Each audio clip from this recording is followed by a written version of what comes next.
Bonjour à tous et bienvenue pour ce nouveau Nano Shiur, le cours destiné aux lecteurs de la newsletter de Tilsit.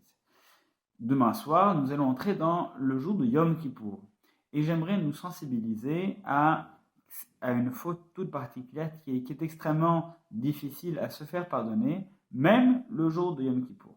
C'est vrai que généralement, on est sensibilisé à certaines fautes qu'on a pu commettre, des grands classiques.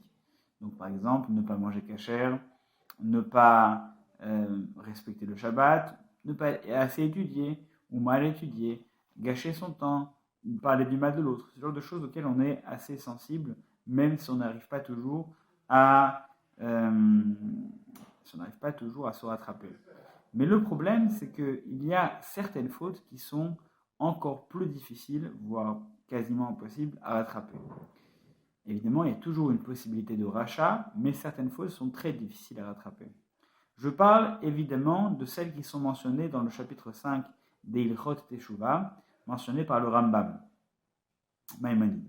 Parmi celles-ci, on en a 4 qui sortent un petit peu du lot et qui rejoignent globalement le même principe, c'est-à-dire que être en partie ou totalement responsable de la chute de quelqu'un. C'est-à-dire que on voit que l'autre s'engage dans une voie qui n'est pas la bonne et on va soit l'y encourager, soit ne rien faire pour l'éviter. Donc le niveau le plus évident, c'est je fais quelque chose de mal et je l'y convie. Donc par exemple, une personne qui mange toujours cachère, et moi a priori aussi, et puis je lui dis tiens j'ai envie de goûter ça, et je ne sais pas exactement si ça l'est ou pas vraiment. Mais je lui dis tiens tu veux pas goûter avec moi, et peut-être que dans cette certaine forme de solidarité, j'y trouve un partenaire, et ça me détourne un petit peu de ma responsabilité, mais je n'étais pas tout seul. Alors, le problème, c'est que autant faire soi-même teshuva, il faut regretter, on a beau regretter, mais le problème, c'est que si, à cause de mon incitation, lui aussi n'a pas mangé cachère, ou il a fait quelque chose d'autre après qu'il a désensibilisé à la cacheroute, ou dans ce même principe-là, le problème, c'est que je suis en partie responsable de ce qu'il va faire. Et donc, pour faire une teshuva complète, c'est très difficile, il faut soi-même regretter, et peut-être même aller jusqu'à lui-même le faire regretter, c'est extrêmement complexe. Ça, c'est la partie évidente. Lorsqu'on fait chuter l'autre avec nous, c'est extrêmement difficile à rattraper, mais il y a des variantes encore plus pernicieuses. Par exemple, l'éducation. Une personne qui voit son fils ou sa fille en train de prendre un chemin qui ne paraît pas être le bon, mais qui veut lui laisser se faire sa propre expérience de la vie. Il y a une limite. Il y a une limite, et cette limite, c'est que, arrivé à un certain point, on a une part de responsabilité. Et si on ne prend pas notre responsabilité pour arrêter, pour faire en sorte que cette personne puisse être à portée de main, il arrivera un moment où on aura une part de responsabilité dans l'action de ses enfants. C'est vrai, ils font leur propre choix. Malgré tout, il y a aussi le devoir des parents de prendre leurs responsabilités.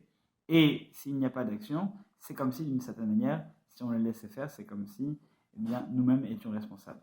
Et dans ces mêmes idées, on a beaucoup, beaucoup de variantes. Par exemple, inciter d'une manière ou d'une autre, ou simplement ne pas venir en aide à une personne qui est dans notre entourage. On sait qu'on pourrait, en lui disant quelque chose, la faire revenir, mais on a peur de la réaction, on a peur que ça ne marche pas. Et d'une façon ou d'une autre, on n'a pas assez de courage pour aller confronter cette personne, pour pouvoir simplement l'aider.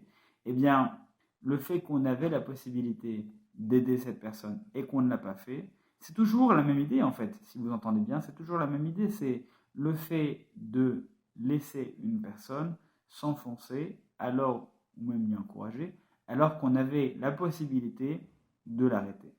La particularité de cette erreur, c'est qu'on a une part de responsabilité.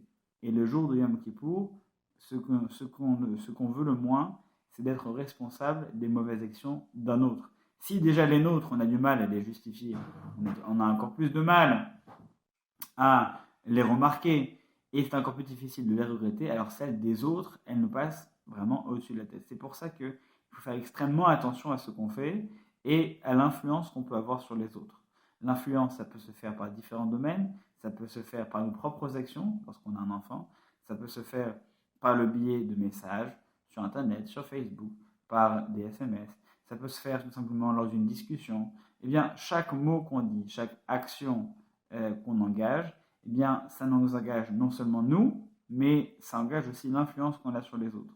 Et si on provoque une influence négative, on est responsable de notre influence, tant la bonne que la mauvaise. Eh bien, le jour de Kippour, on doit faire attention à essayer de se remémorer les influences qu'on a pu avoir et se faire un point d'honneur à ne toujours influencer les autres que dans ce qui nous paraît être positif. À partir de ce moment-là, lorsqu'on aura rattrapé ces fautes-là, eh bien, le reste sont des erreurs qui sont déjà plus faciles à appréhender, à annihiler, mais l'influence, c'est quelque chose qui est très difficile à contrôler. C'est pourquoi, en cette veille de Rosh Hashanah, souhaitons-nous que cette année ne soit que sous le signe, en cette veille de Yom Kippour, que cette année ne soit que sous le signe de l'influence, de la bonne influence, et que chacun puisse être un moteur, un phare pour tout son entourage, et que grâce à nous, les autres puissent s'enrichir et s'améliorer, s'élever à notre contact, et jamais l'inverse. Un bon jeûne, comme on dit, un tzom mo'il, un jeûne utile qui nous permettra de sortir de Yom Kippour en étant grandi, en étant blanchi. Amen. Kanye Lasson.